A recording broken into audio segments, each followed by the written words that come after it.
Who is the bad guy in history who isn't actually a bad guy? That Roman that gave Jesus vinegar to drink. Turns out that the Roman military gave their soldiers a water vinegar mix to drink as it was good for refilling salt levels after sweating. That means all the Roman did was give Jesus a sip of his own drink. Not force him to drink vinegar as punishment insult. While we're on the topic, Pontius Pilate. The dude actually thought Jesus was innocent. And tried everything in his power to punish him without outright killing him. To satisfy the high priests and the crowds, they turned against Jesus. His only real sin was that he sold out Jesus to save his own skin. But only after nothing else worked. Despite what was portrayed in Amadeus, and though in reality they were musical rivals, Antonio Salieri was actually friends with Wolfgang Mozart. In fact, years after Mozart's death, Salieri assisted with and helped finance his son Franz Xavier's musical education as a tribute to his late friend. My dad apparently, because every time we talk it's always, "Buddy IDK, why you think I'm the bad guy?" Double quote. Feel like every male goes through some degree of this. 0-12 Dad Superman. 13-20 Dad's a controlling dick. 20-25 Holy sh*t Dad's just a human f***ing everything up. 25-50 How the FCK did my dad ever keep everything together? 50+ I wish I could be half the man my dad was and can't wait to see him again. Marie Antoinette. The woman was a spoiled rich girl, sure. But the whole damn country condemned her despite the fact her husband was and always had been the one in charge of things. She was also a little child at the time of the whole let them eat cake thing happened and not actually in charge of anything. It's also not even certain she ever actually said that, as the quote was attributed to her by a biographer several years later who are not even sure actually met her. Darius and Xerxes. They're portrayed badly because of Alexander the Great and also the movie 300. Yeah. In reality their kingdom was actually fairly progressive. When taking over lands, local leaders and religions were allowed to remain, however advisory members were sent in to help update settlements with better economic and civic organizations and so on. Really they weren't that bad of a kingdom, for that time period standards, and the reason they fought the Greeks was because classically Greek cities had tried to rebel with the support of Greek mainland city-states, which prompted war. History isn't so black and white as Hollywood wants it to be. Machiavelli would be shocked and saddened to know his name is synonymous with tyranny and pure evil. Guy was a staunch supporter of republics and a savvy politician. My entire knowledge of Machiavelli comes from the Assassin's Creed games. And he was portrayed as a pretty swell lad in those. Later on I was quite surprised to hear the common opinion on this guy. More so sports history. But the film Cinderella Man portrayed boxer Max Baer as a murderous psychopath who gladly killed two fighters in the ring. In reality, he was personally devastated by these deaths. In the one he was most directly responsible for, he ended up giving his winnings from his next few fights to the fighter's family. The Roman Emperor Gaius Caesar, better known as Caligula. Hell of a smear campaign his enemies did. Most likely brought upon himself because of his intolerance to the Senate's corruption and or lack of effectiveness. The crazy stories? Most likely made up or were willful misrepresentation of something Caligula said. The story about him making his horse consul because he was crazy? Misrepresentation of him mocking the Senate by telling them his horse could do a better job. Not really a bad guy. But Reddit has a tendency to judge medieval early Renascimental famous people as pedophile because they married their wife after the first blood. But at the time the average age for a girl to menstruate was more 16-17, so they weren't f***ing 12 yo. Also it was common among kings to marry legally to forge an alliance, but to not really live as a couple since many years after. So even if King X really did marry a 13 years old, there is a very good chance that for a good 5 years they didn't even use the same room. Also, a big part of a woman's role back then was to have children. Once they were old enough to do that, it was old enough to marry. Attempting to judge by modern standards is nearly like attempting to judge the social behaviors of gorillas by our standards. It's just a non-starter. Not so much a history per se. But Pontius Pilate was definitely a real dude who gets a bad rap by a couple billion Christians. Even the Gospels recognize that he really didn't want to kill Jesus. But the Sanhedrin, ruling class of high priests in Judea, more or less forced his hand. What's more, Pilate allegedly looked for every out to not put him to death. First he refused to hear the case. Then kicked it to the ruler of Galilee, Herod Antipas. Then gave Jesus every opportunity to wiggle out of the charges. It was only after the insistence of the Sanhedrin, refusal of Antipas to hear the case, and Jesus' stubborn commitment, or even desire, to be crucified that he passed the sentence. The whole deal with Pilate washing his hands after condemning Jesus was basically a gesture to "I did everything I could to avoid this. It's on you." All in all, a pretty solid Roman politician trying to rule a Roman backwater and deal with an unruly quasi-insurgent group as best he could. He was given a more or less impossible task, and was essentially used by the Sanhedrin. But all most Christians remember is that Jesus Christ suffered under Pontius Pilate. Full disclaimer, I am not a Christian. And obviously the history here is poorly documented, if at all. And the specifics in the Bible are almost certainly inaccurate. But Pilate was a real dude who was the Roman governor of Judea at the time. And by all accounts did his job as well as could be expected. Also, second nomination, Warren G. Harding. His administration was very corrupt. He was pretty immoral. And there were some policy mishaps, all of which have put him on many lists of worst presidents ever. Double quote. But his administration also reversed many of the authoritarian policies of President Wilson. He liberalized the economy. Wilson had imposed many controls during the war, allowing recovery and a boom to emerge from a major recession. He issued pardons for political prisoners like Eugene V. Debs, who had been jailed for protesting World War I, while Wilson, a notorious racist, had moved towards segregating the civil service. Harding moved back towards integration and tried to hire more African Americans. He lobbied for a federal anti-lynching bill to let agencies like the FBI go after the Klan. He also arranged a formal peace treaty with Germany. Since the Senate wouldn't ratify Versailles, but Wilson wouldn't propose anything but Versailles. His rather humble philosophy on the role and character of the presidency is also refreshing when compared to the messianism that infects the office today as it had under Wilson. Despite the scandals that rocked his presidency, he was incredibly popular at the time. And for good reason. Elizabeth Bathory. Some scholars say that the truth of the claims made against her can't be verified or debunked at this point. But there's good reason to believe that her being painted as a mass murderer was part of a smear campaign and political plot to usurp her land and power, since she was from an extremely powerful family tied to Polish royalty, and the King of Hungary owed a large debt to the Bathory family, which was cancelled in exchange for not putting her on trial.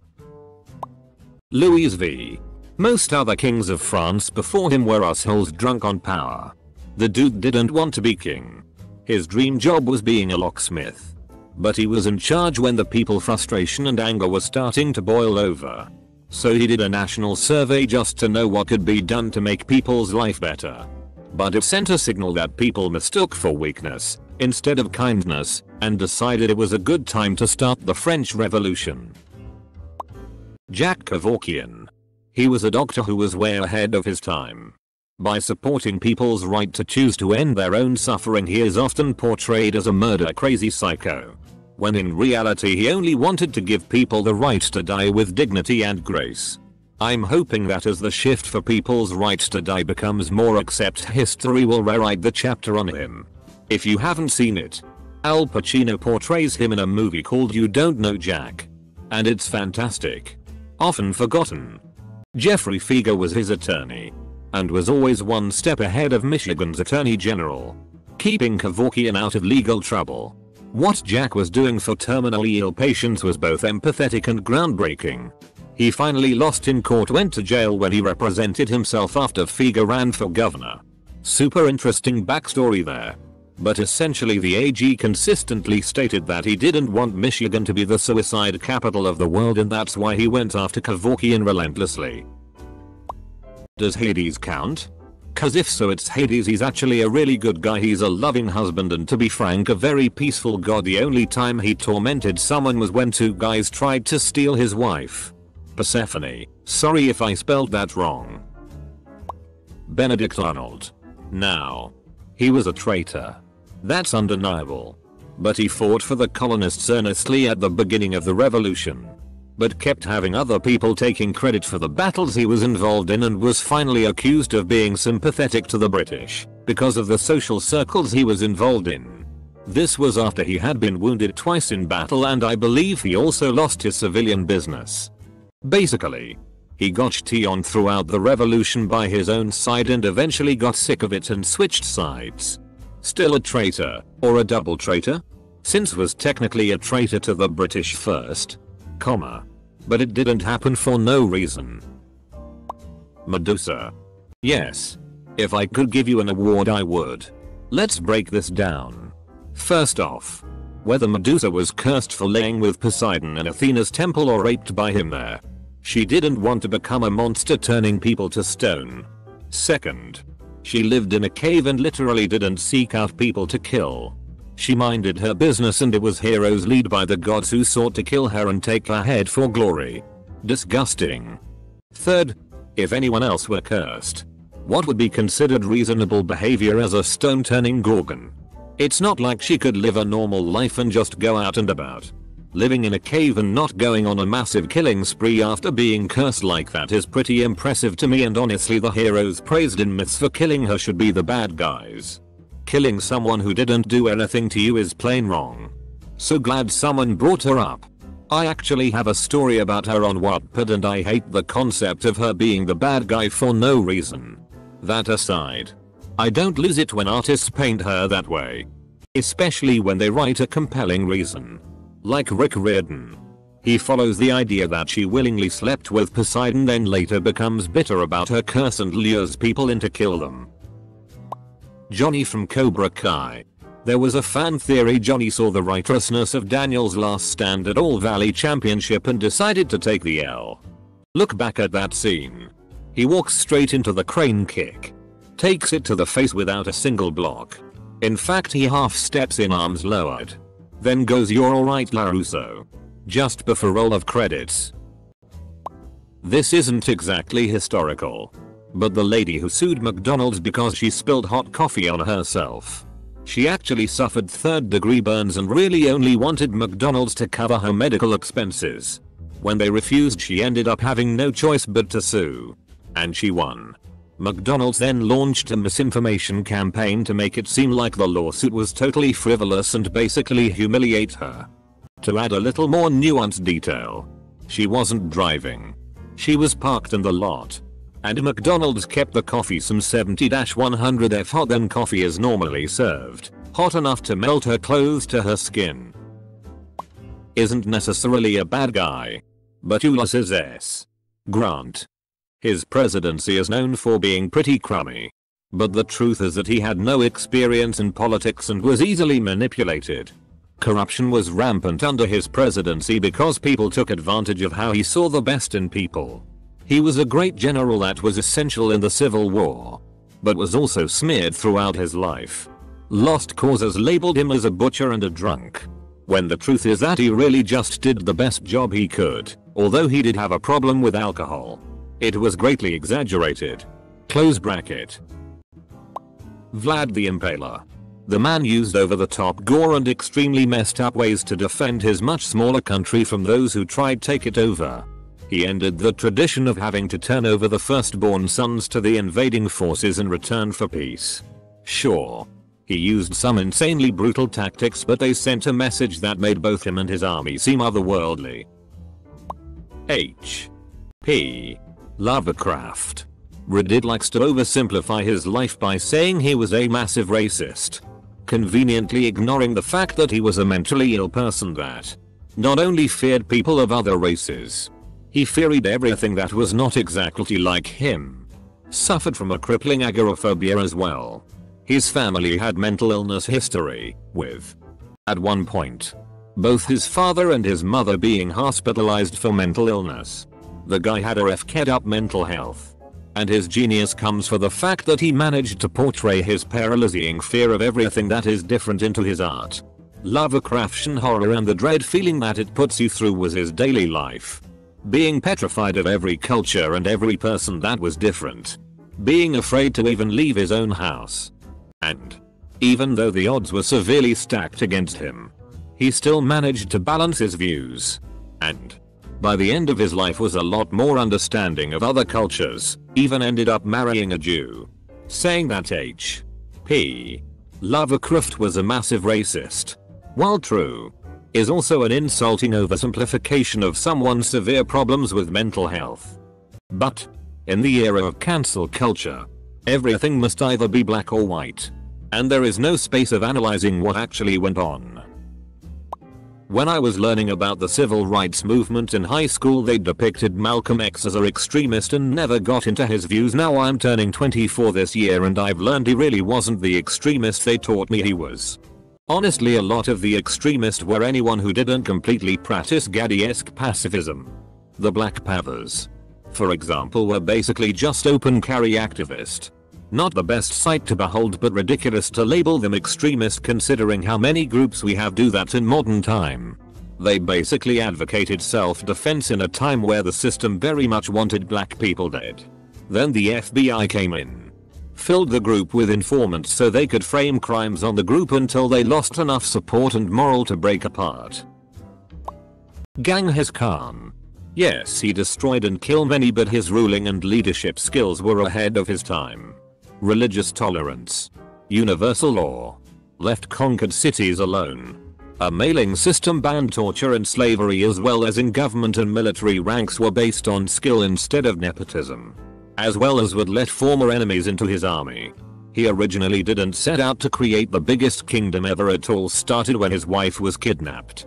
Once he was able to save her, she was pregnant and it was not sure who the paternity was, but Genghis treated the son like his own. Can't believe nobody said it yet, but Aaron Burr. Sir. Actually, he really was pretty awful. Very few people have the distinction of committing treason via trying to start a new country in the Louisiana territories. But Burr does. Karl Marx. I am not a communist, but I'll be crucified for this.